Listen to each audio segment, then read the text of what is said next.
Breaking news अवां सां share कंदासीं। हैदराबाद में सिंध पब्लिक सर्विस कमीशन जो वधीक हिकु कारनामो साम्हूं अची वियो आहे। सीनियर स्कूल टीचर जी भर्ती लाइ हलंदड़ टेस्ट जो पेपर तब्दील थी वियो। General cadre arts group test लाइ वेठल शागिर्दनि खे पर्चो साइंस ग्रुप जो ॾिनो वियो। शागिर्दनि पारां पेपर ग़लति मिलण जी शिकायत ते इंतिज़ामिया पेपर मुलतवी करे छॾियो। शागिर्दनि पारां एहतिजाजी मुज़ाहिरो करे धरणो हंयो वियो, जंहिं सबबि पुलिस ऐं उम्मीदवारनि विच में चकरियूं थी पयूं। अहम ब्रेकिंग न्यूज़ अवां सां शेयर कर रहा हूं। हैदराबाद में सिंध पब्लिक सर्विस कमीशन जो वधीक हिकु कारनामो साम्हूं अची वियो आहे। सीनियर स्कूल टीचर जी भर्ती लाइ हलंदड़ टेस्ट जो पेपर तब्दील थी वियो। General cadre arts group test लाइ वेठल शागिर्दनि खे पर्चो साइंस ग्रुप जो ॾिनो वियो। शागिर्दनि पारां पेपर ग़लति मिलण जी शिकायत ते इंतिज़ामिया पेपर मुलतवी करे छॾियो। शागिर्दनि पारां एहतिजाजी मुज़ाहिरो करे धरणो हंयो वियो, जंहिं सबबि पुलिस ऐं उम्मीदवारनि विच में चकरियूं थी पयूं। ब्रेकिंग न्यूज़ अवां सां शेयर कर रहा हूं। हैदराबाद में सिंध पब्लिक सर्विस कमीशन जो वधीक हिकु कारनामो साम्हूं अची वियो आहे। सीनियर स्कूल टीचर जी भर्ती लाइ हलंदड़ टेस्ट जो पेपर तब्दील थी वियो।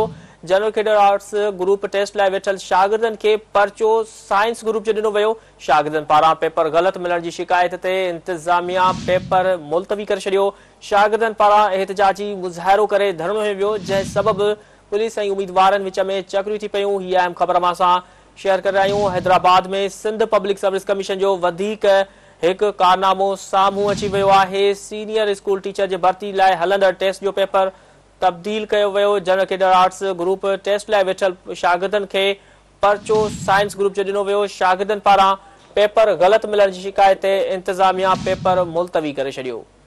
तफ़सील मालूम कंदासीं। टेलीफोन ते मौजूद आहे हैदराबाद खां ब्यूरो चीफ ज़फ़र आकड़ो। जी ज़फ़र, सीनियर स्कूल टीचर जी भर्ती लाइ हलंदड़ टेस्ट जो पेपर तब्दील थी वियो, कहिड़ा तफ़सील नवां ॾाका कजो?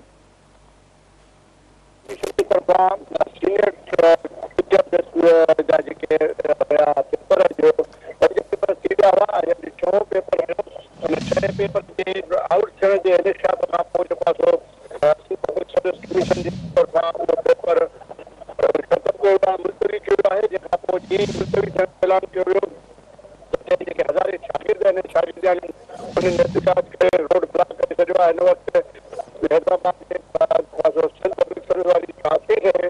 हुनजे ॿाहिरां सिंध फिल्म जे ॿाहिरां शागिर्दनि त ही जेके पेपर मुलतवी कया आहिनि इहो अवल आउट कयो वियो। आउट थियण खां पोइ मुलतवी जो आहे जेको मुलतवी थियल पेपर आहे इनखे टाइम वधाइण जे लाइ, मुदो वधाइण जे लाइ हुननि जो जेको सिलसिलो हूंदो हुनजे करे एहतिजाज जो आहे जेकॾहिं अॼु ई हुन मुलतवी करे पेपर जी डेट ॾींदा, अनाउंस कंदा, हुन खां पोइ एहतिजाज ख़तमु कबो ऐं जेको पेपर आहे हुनजे अञा आउट थियण जे निशान खां पोइ एहतिजाज जारी आहे अञा ताईं। जी ठीकु आहे ज़फ़र, हिकिड़ो तफ़सील ॾियण लाइ वॾी महिरबानी।